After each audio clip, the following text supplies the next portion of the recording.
Mateus capítulo 21. Lembrando que o nosso celular agora está no modo avião, e nós vamos ouvir a exposição da palavra de Deus a partir do versículo 33 de Mateus capítulo 21. Semana passada eu tive a alegria de pregar sobre a parábola dos dois filhos. Hoje nós vamos ouvir a parábola dos lavradores maus. Assim diz a palavra do Senhor. Atentai noutra parábola. Havia um homem dono de casa que plantou uma vinha, cercou-a de uma sebe, construiu nela um lagar, edificou-lhe uma torre e arrendou-a a uns lavradores. Depois se ausentou do país. Ao tempo da colheita, enviou seus servos aos lavradores para receber os frutos que lhe tocavam. E os lavradores, agarrando os servos, espancaram a um, mataram a outro e a outro apedrejaram. Enviou ainda outros servos em maior número e trataram-nos da mesma sorte. E por último, enviou-lhes o seu próprio filho, dizendo: a meu filho respeitarão. Mas os lavradores, vendo o filho, disseram entre si: este é o herdeiro, ora, vamos, matemo-lo e apoderemo-nos da sua herança. E agarrando-o, lançaram-no fora da vinha e o mataram. Quando, pois, vier o senhor da vinha, que fará aqueles lavradores? Responderam-lhe: fará perecer horrivelmente a estes malvados e arrendará a vinha a outros lavradores que lhe remetam os frutos nos seus devidos tempos. Perguntou-lhe Jesus: nunca leste nas Escrituras a pedra que os construtores rejeitaram? Essa veio a ser a principal pedra angular. Isso procede do Senhor e é maravilhoso aos nossos olhos. Portanto vos digo que o reino de Deus vos será tirado e será entregue a um povo que lhe produza os respectivos frutos. Todo o que cair sobre esta pedra ficará em pedaços, e aquele sobre quem ela cair ficará reduzido a pó. Os principais sacerdotes e os fariseus, ouvindo estas parábolas, entenderam que era a respeito deles que Jesus falava, e conquanto buscassem prendê-lo, temeram as multidões, porque estas o consideravam como profeta. Oremos ao Senhor. Bendito Deus, eterno Pai, tem misericórdia de nós, Senhor, tem compaixão da nossa vida. Fala conosco, Pai, nesta manhã, para a glória e para a honra do nome de Jesus. Abençoa, Deus, o nosso coração. Tu conheces, Deus, a necessidade do teu povo. Tu sabes, Deus, ó Pai, como o teu povo está sofrendo nesse momento de tanta dor. Pai, então glorifica o teu nome através da exposição da tua palavra. E, ó Deus, faz-nos entender, Pai, que o Senhor está mesmo no controle de todas as coisas. E o Senhor, Deus, ó Pai, há de julgar o mundo no qual nós vivemos. E parte do que estamos enfrentando, Senhor, já é o começo do teu juízo. Porque a humanidade não faz caso de ti, não te considera, não te adora e não te glorifica. Nós, como igreja de Cristo Jesus, também pedimos perdão ao Senhor por todas as vezes quantas não priorizamos o Senhor assim como deveríamos fazê-lo. Mas perdoa os nossos pecados, Senhor, e usa esse tempo de pandemia para que nos humilhemos, para que entendamos, Deus, que o maior privilégio que temos é publicamente poder cultuar o teu nome e te adorar em espírito e em verdade. E que exilados deste momento oremos mais e mais, para que o Senhor nos dê a bênção novamente, de juntos, como igreja do Senhor, te adorarmos presencialmente em espírito e em verdade. Fala, Pai, ao nosso coração e abençoa a nossa vida.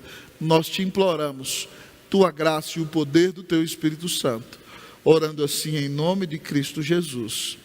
Amém. Podem sentar-se, amados irmãos e irmãs.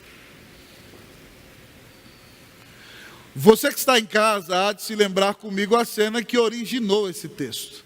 Depois de sua entrada triunfal em Jerusalém, Jesus vai dormir na casa de seus amigos Lázaro, Marta e Maria em Betânia. E ele se levanta de manhã e vem pregar no templo.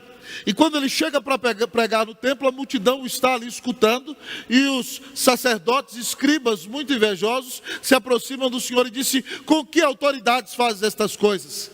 E Jesus diz a eles que responderia se eles respondessem a ele, se o batismo de João veio de Deus ou veio dos homens. E eles então se reúnem à parte e dizem: se nós dissermos veio de Deus, ele vai dizer: por que vocês não acreditaram nele? Se nós dissermos que veio dos homens, a multidão vai se levantar contra nós, porque acham que João é profeta. E eles disseram: não sabemos. E Jesus diz: portanto, eu tampouco vos digo com que autoridade faço essas coisas. E aí então ele começa a contar uma série de 3 parábolas impactantes. Numa delas, eu preguei na semana passada, você se lembra? Ele conta que um homem tinha 2 filhos. Ele disse ao mais velho: vai trabalhar no campo. Ele diz: vou, papai. E não foi. Ao segundo ele disse: filho, vai. Eu não quero. Esse se arrependeu e foi. E Jesus diz aos escribas e religiosos que os publicanos e as prostitutas os precediam no reino de Deus, porque ainda que tivessem sido rebeldes num primeiro momento, eles ouviram a pregação de João e se arrependeram. Mas aqueles religiosos, mesmo vendo este grande sinal e milagre, a ponto de que publicanos, estelionatários e prostitutas tenham se arrependido, eles se endureceram ainda mais. E dentro desse mesmo contexto, Jesus conta a parábola na qual nós vamos meditar hoje. É uma parábola, amados irmãos, que dá na jugular dos fariseus, dos sacerdotes, dos saduceus e de todos aqueles que rejeitavam o Senhor Jesus e a sua palavra. E nesta parábola o Senhor nos apresenta a dinâmica do juízo. Como é o juízo de Deus para aqueles que rejeitam o Senhor Jesus, rejeitam o seu Evangelho e rejeitam a pregação fiel da palavra de Deus. O texto nos apresenta a dinâmica do juízo, e eu espero sinceramente que você que me ouve nesta manhã, se arrependa dos seus pecados, creia no Senhor Jesus Cristo e receba com humildade a sua palavra, para que você não seja objeto do juízo da ira de Deus no dia final, mas faça parte do povo de Deus, esteja toda a eternidade na presença de Jesus e no meio do seu povo. Ao olhar para o texto desta manhã, nessa parábola, a palavra do Senhor nos ensina a dinâmica do juízo. Em primeiro lugar, o texto nos diz que a dinâmica do juízo começa com a generosidade de Deus. A dinâmica do juízo começa com a generosidade de Deus. Assim diz a parábola no versículo 33. Atentai noutra parábola. Havia um homem, dono de casa, que plantou uma vinha, cercou-a de uma sebe, construiu nela um lagar, edificou-lhe uma torre e arrendou a uns lavradores.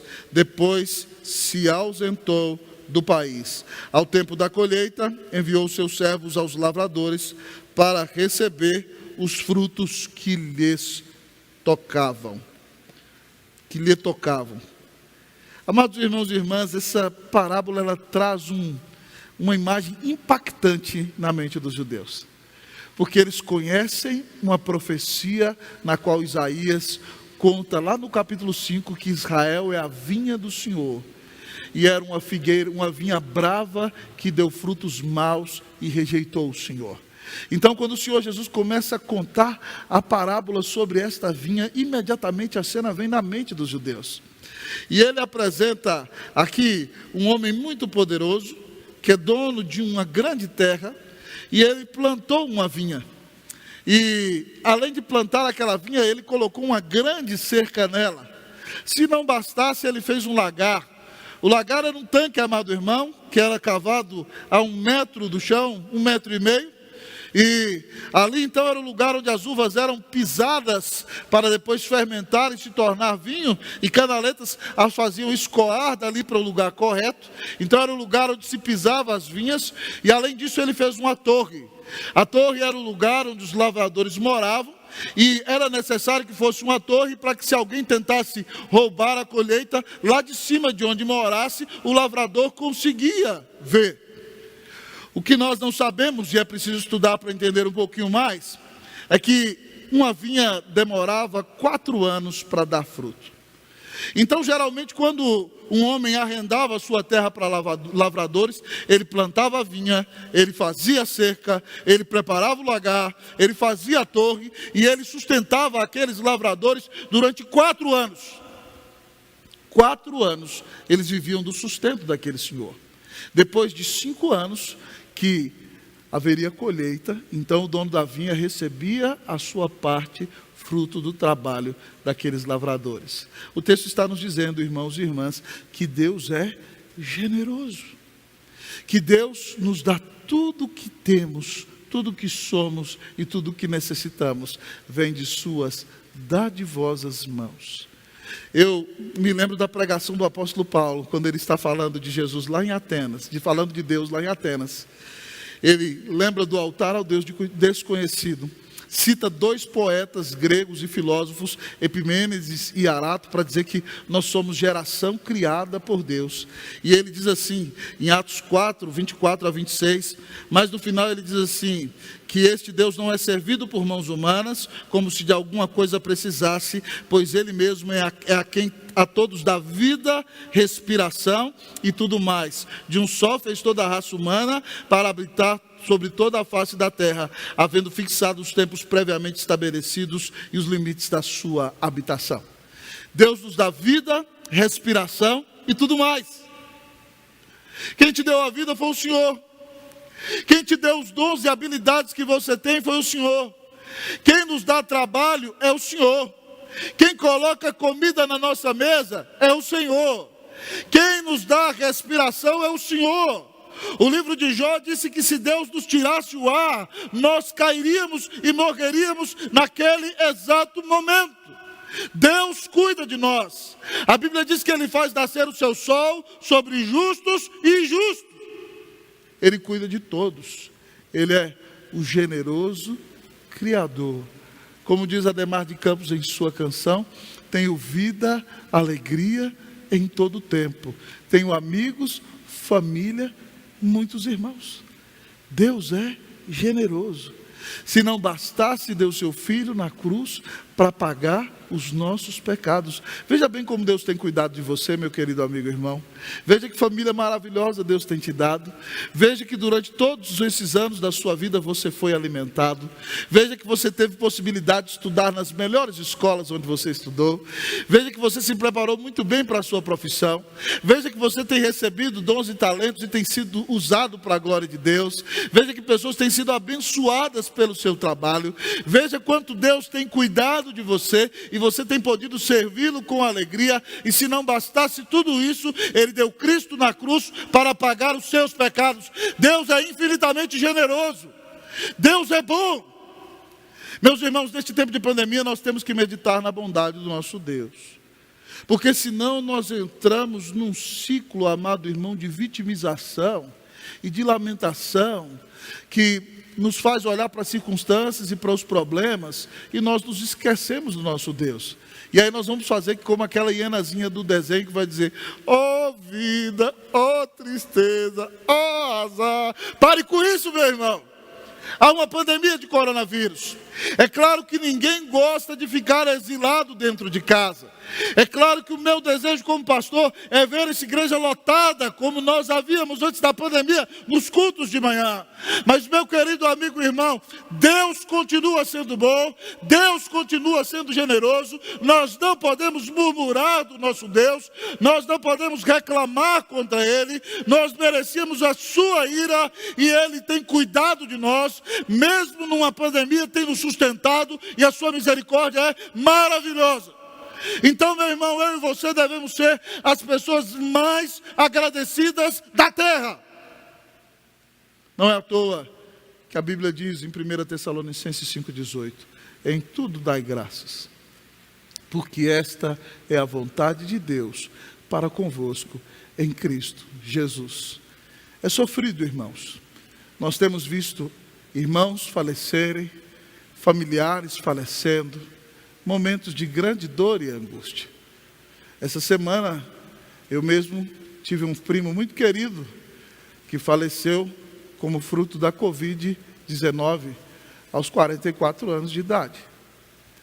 Mas ainda assim o nosso Deus continua sendo bom. e a sua misericórdia dura para sempre.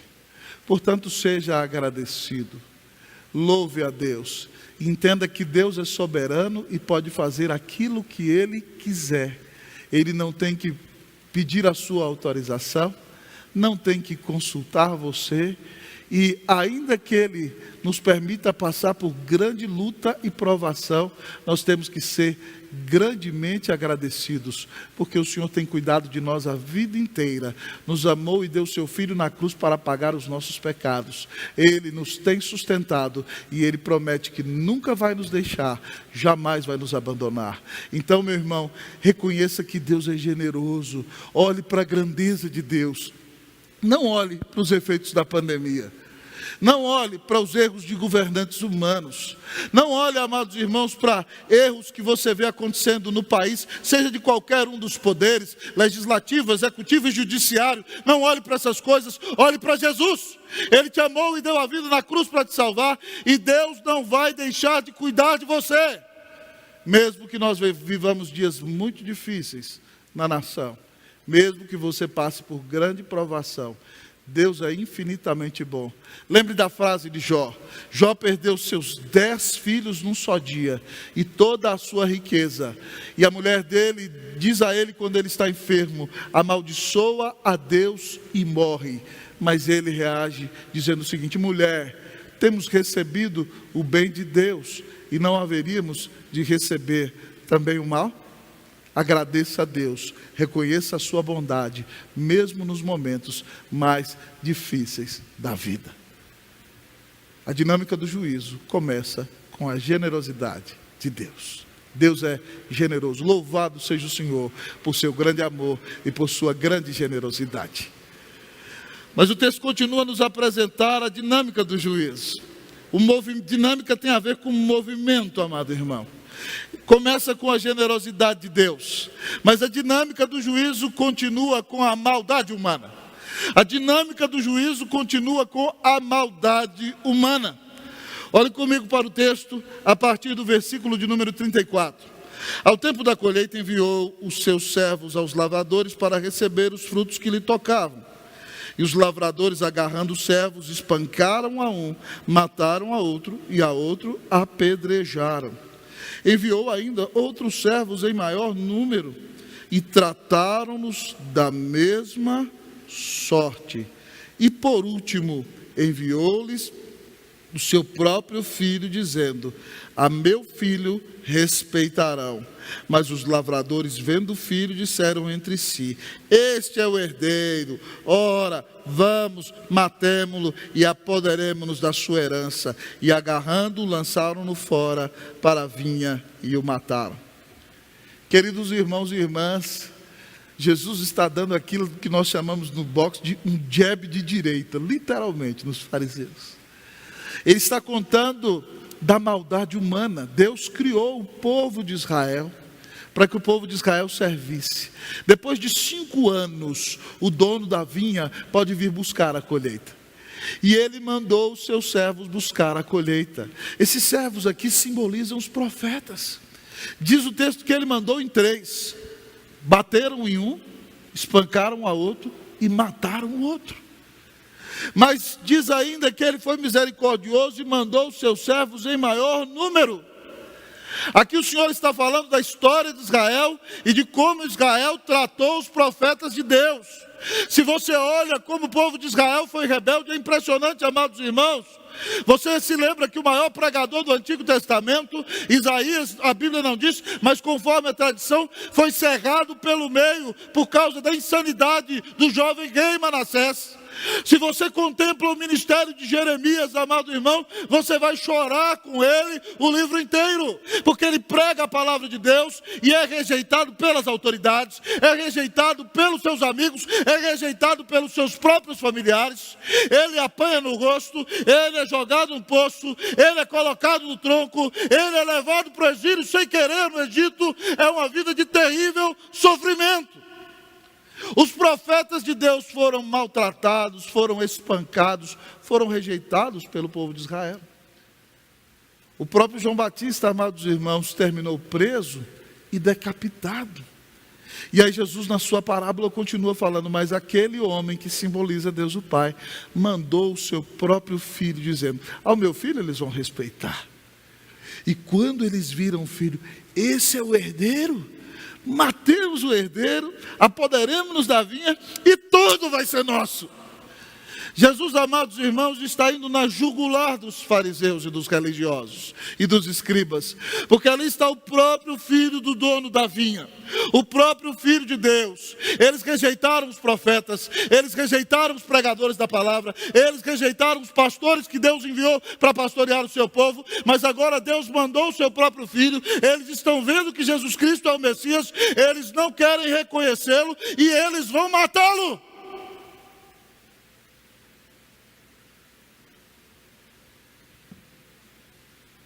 Nós somos maus, irmãos. O homem é terrivelmente mau.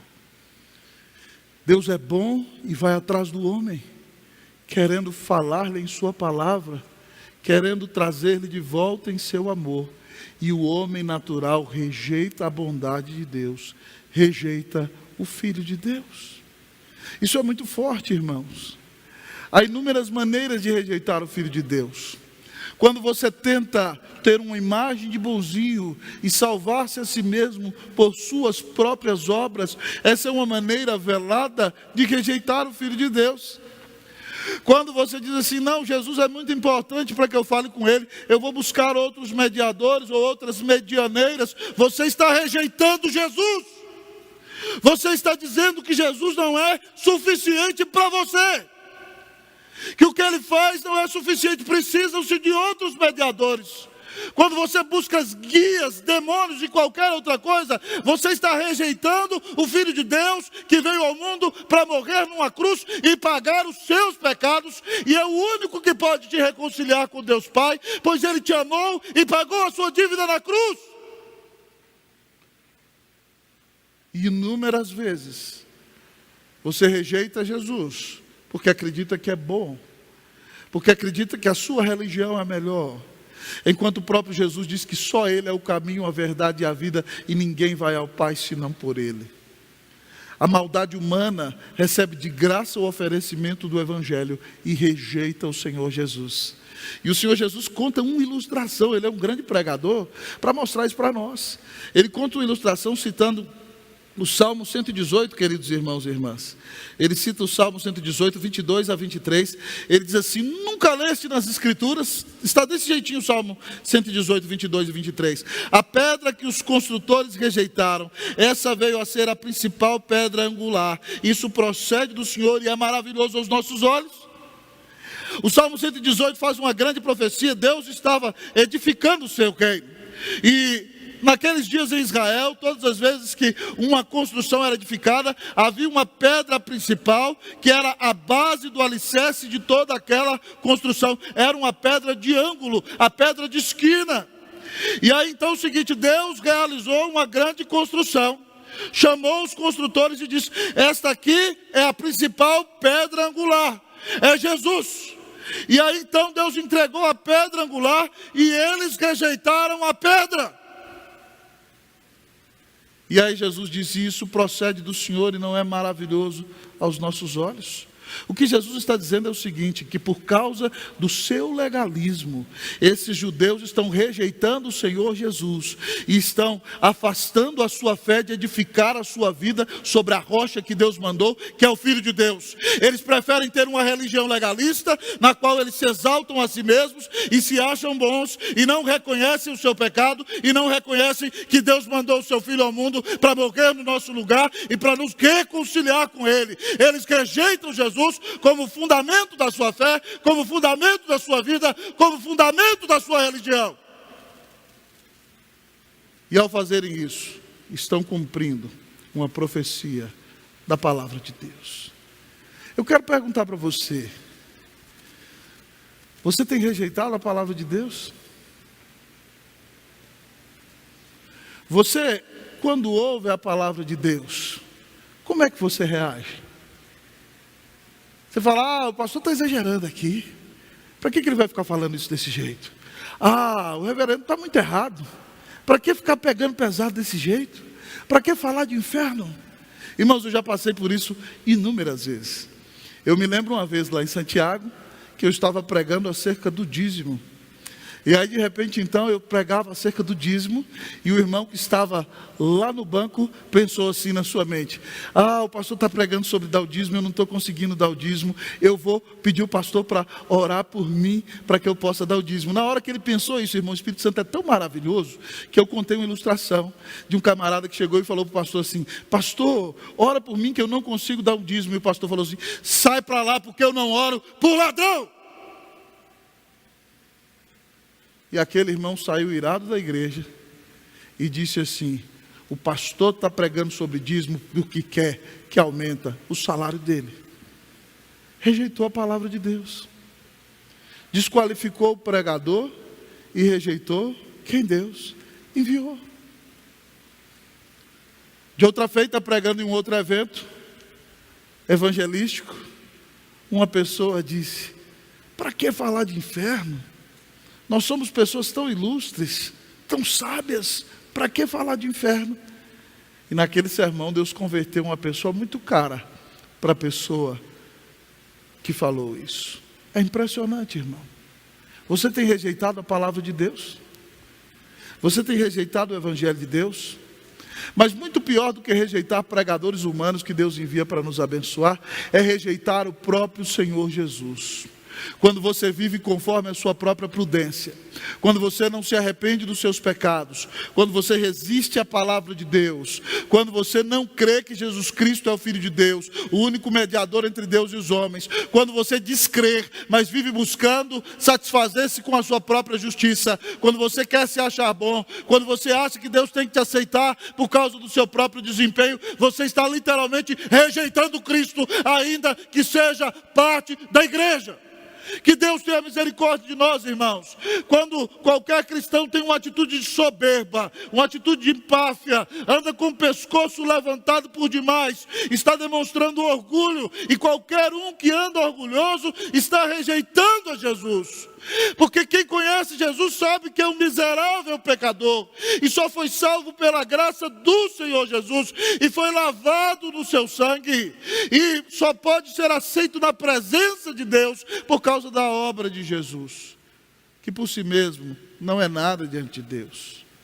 E esse próprio Jesus, que é o Rei da Glória, disse que nós devemos aprender dele, que é manso e humilde de coração. Você tem se humilhado diante da palavra de Cristo? Você tem feito de Jesus o maior amor da sua vida? Ou você vive dizendo: não, levantei cedo, fui até tarde, não tenho tempo para orar e ler a Bíblia? Quando você me diz que você não tem tempo para orar e ler a Bíblia, você me diz que você é o tal, e que as coisas dependem da força do seu músculo, que você não tem tempo para Deus, que você é o grande ator da situação, e as coisas acontecem se você se movimentar. Quando nós não invocamos Jesus todos os dias, ainda que sejamos crentes, nós estamos rejeitando a comunhão com Jesus. Como você tem reagido diante de Deus? Que Deus tenha misericórdia de nós, irmãos e irmãs. Que Ele nos lave do sangue do Cordeiro. Que Deus quebre você da sua dureza, e que você não atue de maneira maldosa diante da presença de Jesus. A dinâmica do juízo começa, amados irmãos, com a generosidade de Deus. A dinâmica do juízo continua com a maldade humana.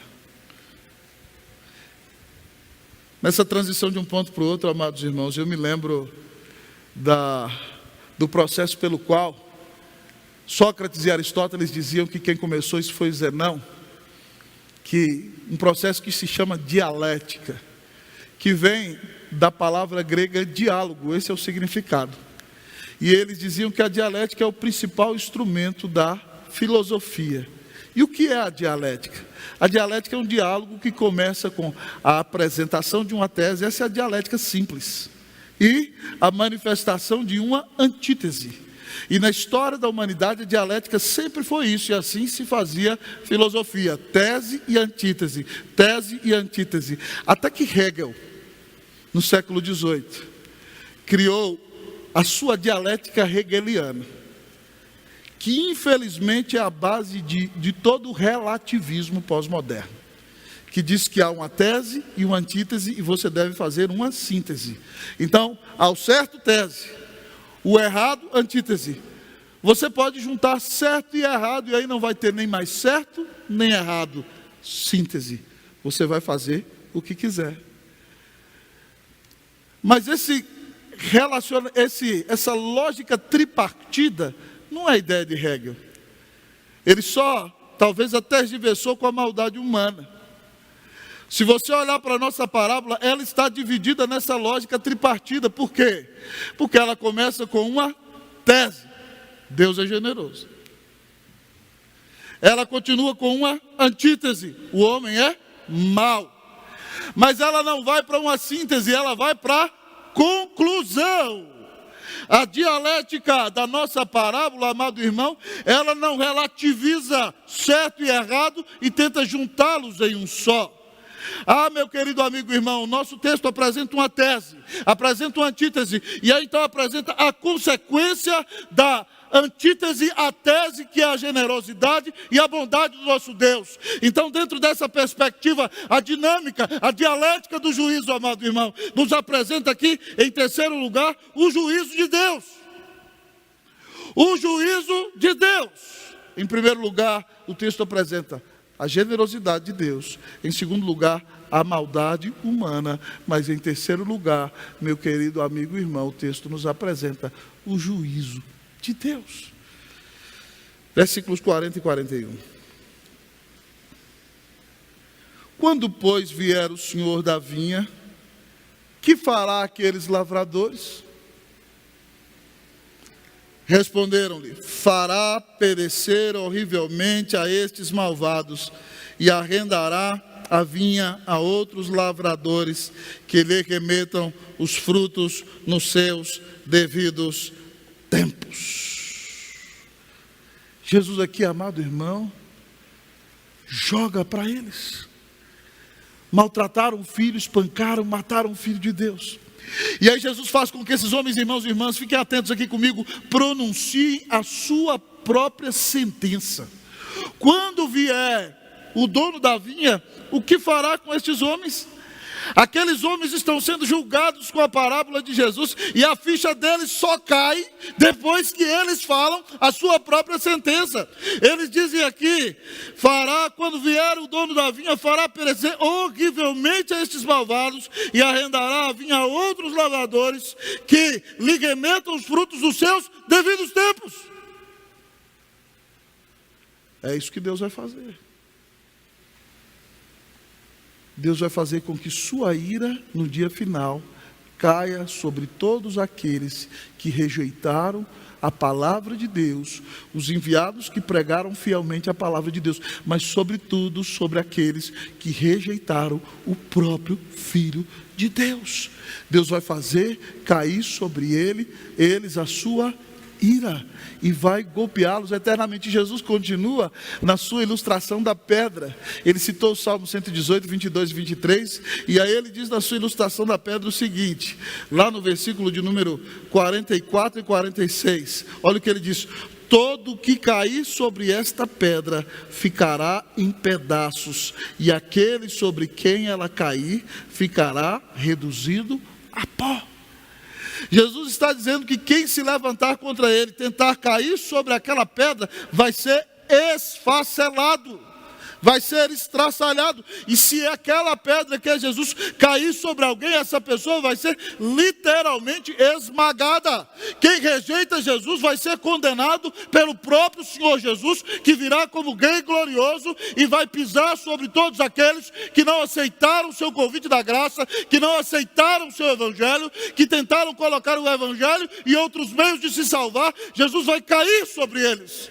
E Jesus é mais forte ainda com os fariseus, irmãos, porque o versículo de número diz assim, o 45 e o 46, os principais sacerdotes e os fariseus, ouvindo estas parábolas, entenderam que era a respeito deles que Jesus falava. E veja bem, eles não se arrependeram, eles ficam irados e querem pegar Jesus. O versículo diz assim, e conquanto buscassem prendê-lo, temeram as multidões, porque estas o consideravam como profeta.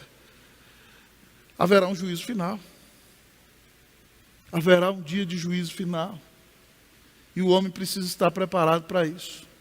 E isso é tão forte, irmãos, que no versículo 43, olha o que Jesus diz àqueles judeus. Portanto vos digo que o reino de Deus vos será tirado e será entregue a um povo que lhe produza os respectivos frutos. No Antigo Testamento, os descendentes físicos de Abraão, os israelitas, eram o reino de Deus. Mas porque eles rejeitaram Jesus, não sou eu quem digo, é a Escritura que diz, o reino de Deus lhes foi tirado. Isso para o judeu, amado irmão, era uma terrível ofensa. Porque eles sabiam que eles eram o povo da aliança. E eles se consideravam melhores do que todos os outros. Mas não reconheceram os seus pecados e rejeitaram o Senhor Jesus. E o Senhor Jesus disse aqui que o reino de Deus seria retirado deles. E dado a um povo que produzisse os seus dignos frutos. O que acontece, pastor? Hoje o Israel de Deus não são somente os descendentes naturais de Abraão. Hoje o Israel de Deus é toda a igreja de Cristo Jesus.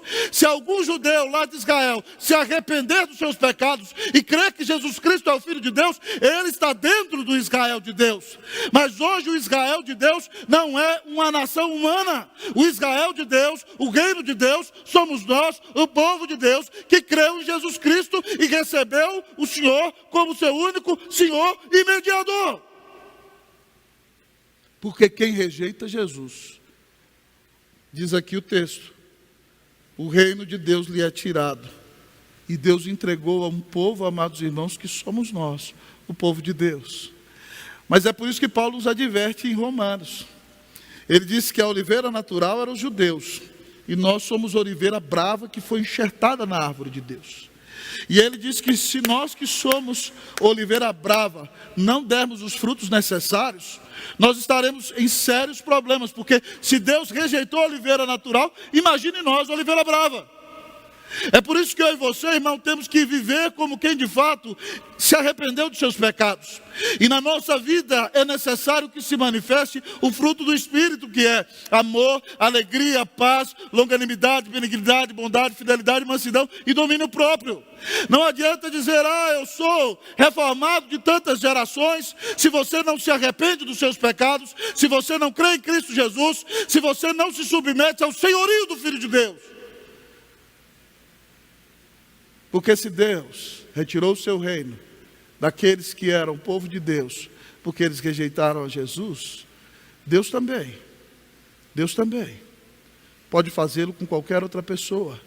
Preste atenção, meu irmão, se você percebe as igrejas na Europa e nos Estados Unidos, muitas das grandes catedrais do passado, amados amigos e irmãos, se tornaram bares. Alguns dias atrás eu recebi uma foto de uma grande catedral na Inglaterra, uma igreja tão linda como a nossa, trabalhada na madeira, muito bonita, e de repente estenderam no meio do que era o templo, uma grande mesa de bar, com luzes e as pessoas dançando lá dentro. Por quê, amado irmão? Porque quem permaneceu ali, não permaneceu fiel ao Evangelho, as gerações não foram ensinadas do caminho do Senhor, e eles rejeitaram o Senhor e a sua palavra, e então as igrejas têm se tornado bares, quando Cristo não é o maior amor do seu coração, e não é o maior amor da sua vida. É isso, amado irmão, que acontece. O reino de Deus é tirado daquele que não se arrepende, e não vive uma vida de fé na presença de Cristo Jesus. Nós temos que crer e confiar no Senhor e pregar o Evangelho a toda criatura, amado amigo e irmão. É por isso que nós temos que nos manter firmes e fiéis no Evangelho e ensinar nossos filhos a permanecer firmes e fiéis no Evangelho. Um dia desse lá em casa, minha esposinha e eu nos sentamos com o nosso primogênito e conversávamos sobre isso, que nós trouxemos a palavra até aqui. Mas a próxima geração é responsabilidade dele. Os filhos dele ouvirão a palavra da boca dele. Se o avô for vivo, vou tentar influenciar, lógico. Mas, irmãos, é cada geração que tem que se dar conta se de fato tem um compromisso com Cristo Jesus ou não. Muitas vezes você encontra uma primeira geração fervorosa, que vive um avivamento, empolgada, mas a próxima geração já considera a fé uma tradição, porque eu nasci nessa religião e vou viver assim o tempo todo, e não crê em Cristo Jesus, e não tem uma vida especial com Jesus, e de repente então, começa a vir na igreja de vez em quando, esporadicamente. A próxima geração, os filhos já não virão à igreja, dirão crer em Deus, já não virão à igreja. Na outra geração, eles vão dizer: eu não creio em Deus, eu não creio no Evangelho, isso é coisa do passado, é tolice de nossos avós. É isso que aconteceu na nação americana, que começou com crentes que queriam ter liberdade para implantar o reino de Deus na terra. Haverá um dia de juízo, irmão. O que é que você acha que é essa pandemia do coronavírus? Se não o sinal de que um grande juízo vem pela frente. Esse é um tempo de oportunidade de arrependimento para mim e para você. Se Jesus não é o maior amor da sua vida, se você descrer em Deus somente de palavra, se você não tem um relacionamento vivo e pessoal com o Senhor, essa é a hora de voltar ao primeiro amor.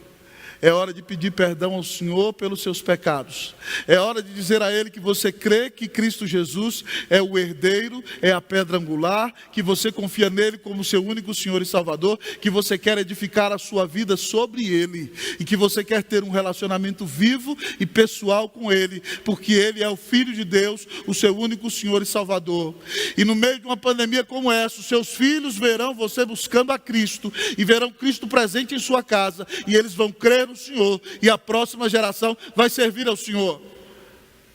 Mas é triste pensar que muitos filhos de muitos servos de Deus, netos e descendentes, que se afastam do Senhor, acabam recebendo a ira de Deus, porque rejeitam a pedra angular. Isto aconteceu com esses judeus filhos de Abraão.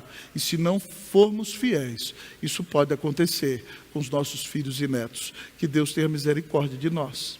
Que nós creiamos verdadeiramente no Senhor, que nós o amemos, para que no dia final nós não sejamos jogados no inferno do fogo da ira de Deus, mas tenhamos a alegria de desfrutar da eternidade na presença de Cristo Jesus.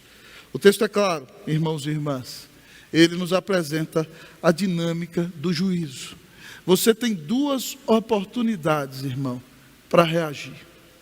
Ou você se arrepende e se consagra ao Senhor, ou você rejeita a palavra e fica rebelde. Irmãos, eu me lembro, concluo o sermão com isso.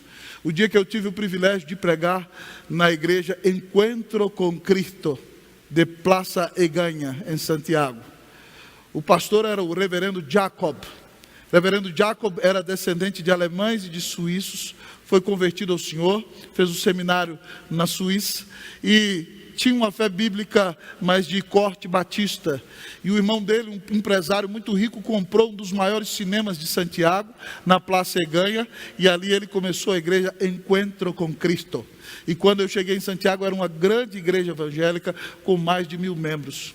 E eu me lembro, irmãos, um dia que eu preguei ali numa conferência evangelística, igreja lotada, e preguei o evangelho. Mostramos a grandeza de Deus, a maldade humana, o grande amor dado a nós em Cristo Jesus, e que quem se arrependesse e cresce seria salvo. E duas coisas aconteceram que para mim ilustram tremendamente o que acontece como fruto da pregação. Quando eu terminei de pregar, na porta, alguém revoltado disse: para que falar de inferno? Nós precisamos de motivação, nós precisamos de ânimo, nós precisamos de encorajamento. Essa pregação de inferno é retrógrada, eu não preciso escutar sobre isso. E saiu irado. Mas outro irmão veio e abraçou e falou assim: que privilégio é escutar o evangelho, mesmo sabendo que eu sou tão mau. Deus me amou e deu o Filho dele na cruz para nos salvar. Há duas possibilidades. ou as pessoas ficam iradas e rejeitam, ou elas se voltam a Cristo Jesus. Eu estou lendo um grande calhamaço que é a biografia de Billy Graham. E ele conta a história de um grande personagem de Hollywood, quando Billy Graham pregava em sua campanha evangelística em Los Angeles, que toda noite, quando Billy Graham pregava, ele fazia assim para Billy Graham e saía irado, porque ele era um filho de pastor desviado que se achava bom. E ele se levantava e fazia assim, com raiva. Era o dono de um programa de rádio que tinha avisado sobre a cruzada, mas um dia, 1h da manhã, ele manda chamar Billy Graham em casa. E ele estava desesperado, reconhecendo a sua maldade. E ele se arrependeu do seu pecado e creu em Cristo Jesus. E ligou para o seu pai pastor na hora em que foi convertido. E contou o que estava acontecendo. E que Billy Graham o tinha evangelizado. E ele recebeu Cristo. E o pai dele, um pastor metodista, lá do outro lado da linha, gritou: aleluia! Eu orei muito tempo por isso. Hoje o Senhor Jesus está sendo oferecido a você. Haverá um dia de juízo. Deus é justo, os homens são maus. Deus mandará o juízo. Mas como Deus tirou deles o evangelho, o reino, e deu para quem desse frutos, hoje o Senhor chama você a se arrepender e crer em Cristo Jesus. E assim você será salvo. E que você viva dando frutos, porque o Senhor te amou e deu a vida na cruz para te salvar. Crê em Jesus Cristo e você terá a vida eterna. Crê em Jesus Cristo e você não vai receber a ira de Deus na eternidade. Que Deus te abençoe, que no dia do juízo final você esteja à direita do Senhor e tenha a alegria de passar toda a eternidade em sua presença, com júbilo e louvor, porque Cristo te amou e deu a vida na cruz para te salvar. Que Deus te livre da conclusão do juízo, porque Cristo já pagou a sua dívida na cruz. Crê em Jesus e você será salvo e você terá a vida eterna. Que Deus te abençoe, em nome do Senhor Jesus Cristo. Amém.